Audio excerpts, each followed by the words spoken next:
Hello friends, வணக்கம். Welcome to நம்ம வீட்டு ஃபுட். இன்றைக்கி நம்ம கிச்சனில் முட்டையும் பொன்னாங்கண்ணி கீரையும் வச்சு ஒரு பொரியல் ரொம்ப சிம்பிளாகவும் டேஸ்ட்டாகவும் எப்படி பண்ணுறதுன்னு பார்க்கலாம். ஒரு பாத்திரத்தை அடுப்பில் வச்சு சூடானதுக்கப்புறமா நம்ம கீரைக்கும் முட்டைக்கும் தகுந்த அளவுக்கு எண்ணெய் எடுத்துக்கலாம். நான் ஒரு 1.5 ஸ்பூன் அளவுக்கு எடுத்துக்கிறேன். இப்போ எண்ணெய் நல்லா காயட்டும். காஞ்சதுக்கப்புறமா கொஞ்சம் உளுந்து, கடுகு ரெண்டும் சேர்த்து நல்லா பொரிய விட்டுக்கலாம்.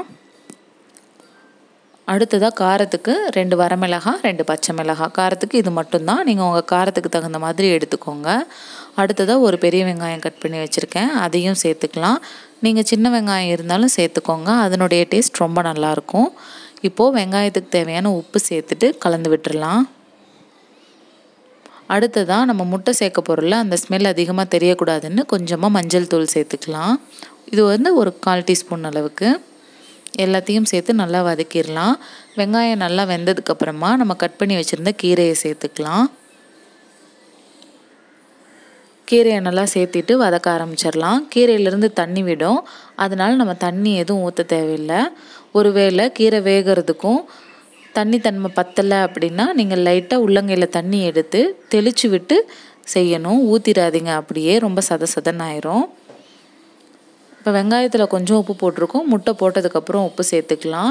எந்த ஒரு கீரை பொரியலுக்குமே உப்பு அந்தளவுக்கு எடுக்காது, அதனால் கீரை செய்யும்போது கவனமாக சேர்த்துக்கோங்க உப்பை. இப்போ கீரை எல்லாமே நல்லா சுருள வதங்கிடுச்சு. இப்போது எல்லாத்தையும் ஒரு ஓரமாக பண்ணி வச்சுட்டு நடுவில் கொஞ்சம் இந்த பாத்திரத்தில் இடம் விட்டுட்டு அந்த இடத்துல நம்ம முட்டை சேர்த்துக்கலாம். ஏன்னா கீரை கூட மொத்தமாக சேர்த்து நம்ம கலந்துட்டோம் அப்படின்னா அந்தளவுக்கு நல்லா இருக்காது. இப்போது நீங்கள் எண்ணெய் வேணுன்னா கூட ஒரு 1/4 டீஸ்பூன் அளவுக்கு ஆட் பண்ணிவிட்டு முட்டை ஊற்றுனீங்க அப்படின்னா நல்லா ஒட்டாமல் வரும். இப்போ முட்டை சேர்த்துட்டு முட்டைக்கு தேவையான உப்பும் அப்படியே கீரைக்கு தேவையான உப்பும் கூடயே சேர்த்து போட்டுக்கலாம். சேர்த்துட்டு உடனே கிளறக்கூடாது, லைட்டாக வேக விட்டு அதுக்கப்புறமா கிளறணும். நம்ம உடனே கிளறணும் அப்படின்னா முட்டை பொரியல்லாம் ரொம்ப பொடி மாஸ் மாதிரி வரும் பாருங்கள், அந்த மாதிரி ஆயிரும். நமக்கு அந்த மாதிரி வேண்டாம். கீரையெல்லாம் சாப்பிட்றதுக்கு எப்படி வாயில் கடிப்படுமோ அந்த மாதிரி நமக்கு முட்டையும் கொஞ்சம் பெருசாக இருக்கணும். அந்த மாதிரி இருந்தால் தான் டேஸ்ட் நல்லாயிருக்கும். லைட்டாக வேக அப்படியே நம்ம கொஞ்சம் கொஞ்சமாக பிரட்டிகிட்டே இருக்கலாம். அதை நான் செய்யும்போது உங்களுக்கு காமிக்கிறேன் பாருங்கள். இது இந்த கீரையில் தான் செய்யணும் அப்படின்லாம் இல்லை, நம்ம வெந்தயக்கீரையில் செய்யலாம். பாலக்கீரையில் செஞ்சால் இன்னும் டேஸ்ட் ரொம்ப நல்லாயிருக்கும். அதே மாதிரி கேரட் பீன்ஸ் பொரியல் கூடயும் செய்யலாம்.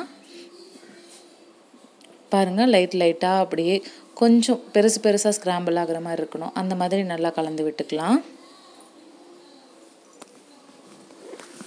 இந்த மாதிரி எல்லாத்தையும் பொறுமையாக கலந்து விட்டு அப்புறமா கீரை கூட ஒரு 3/4 வேக்காடு முட்டை வெந்ததுக்கப்புறமா அப்படியே மொத்தமாக கீரை கூட சேர்த்து பரட்டிடணும். அப்போ தான் அந்த முட்டையும் கீரையும் நல்லா சாந்து வேகும். இப்போ எல்லாத்தையும் பரட்டிட்டு அதுக்கப்புறம் அப்படியே பரப்பி விட்டோம்னா லைட்டாக அந்த பாத்திரத்தோட சூட்லேயே இருக்கணும். அடுப்பை நல்லா ஃபுல்லாகவே சிம்மில் போட்டுருங்க. ஏன்னா முட்டை சீக்கிரம் வேகக்கூடிய பொருள் தானே, அதனால் சிம்மில் போட்டுட்டு இந்த மாதிரி மறுபடியும் வெந்ததுக்கப்புறமா கிளறி விட்டோம் அப்படின்னா அப்படியே உதிராக நமக்கு கிடைக்கும் தனித்தனியாக. இது முட்டையும் கீரையும் சேர்ந்து எப்படி வெந்திருக்கு அப்படிங்கிறதையும் நான் உங்களுக்கு காமிக்கிறேன். சட்டுன்னு ஒரு 10லேருந்து 15 நிமிஷத்தில் நம்ம செஞ்சிடலாம். இது சாதத்துக்கு கூட பிணைஞ்சு சாப்பிட்றதுக்கே அவ்வளோ அருமையாக இருக்கும்.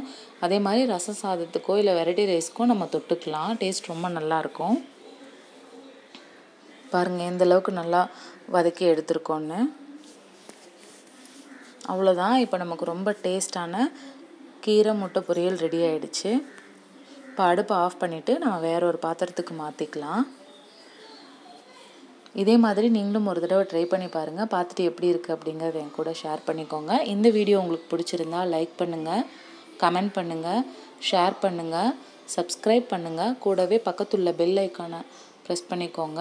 Thank you friends. தேங்க்ஸ் ஃபார் வாட்சிங்.